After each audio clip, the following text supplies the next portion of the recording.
ഇപ്പം ഈ കാണുന്നത്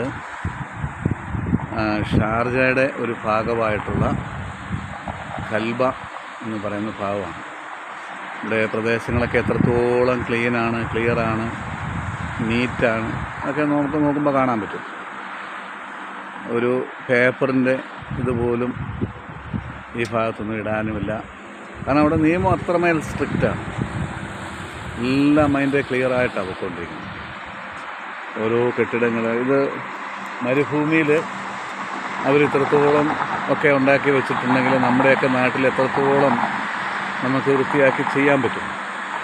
പക്ഷേ അന്നേരം മോഷണവും പിടിച്ചുപറിയും എന്ന് വേണ്ട ഒരു പദ്ധതി വന്നു കഴിഞ്ഞാൽ അതെങ്ങനെ ഇല്ലായ്മ ചെയ്യാം എന്നുള്ളതിനെക്കുറിച്ച് ഗവേഷണം നടത്തിക്കൊണ്ടിരിക്കുക. പിന്നെ എന്നാ ചെയ്യാനായിട്ട്? പിന്നെ നമ്മളെങ്ങനെയാണ് പോകുന്നത്? ഇപ്പോൾ ആ വണ്ടികൾ വരുന്നതെല്ലാം ഒമാനിൽ നിന്ന് വരുന്ന വണ്ടികളാണ്.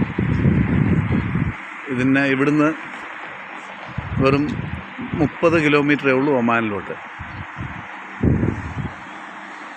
ഈ കാണുന്ന ആ ടവറും കാര്യങ്ങളുമൊക്കെ അവിടുന്ന് നേരെ നോക്കി കഴിയുമ്പം നമുക്ക് ഒമാൻ്റെ ബിൽഡിങ്ങുകൾ കാണാം. പക്ഷേ അത് ഇത്രയും ദൂരമായതുകൊണ്ടും ഈ സമയമായതുകൊണ്ടും നമുക്കത് കൃത്യമായിട്ട് കിട്ടണമെന്നില്ല. ഞാനൊരു നൈറ്റ് വിഷനിലൂടെ ഒരു സമയത്ത് എടുത്ത് നോക്കാം.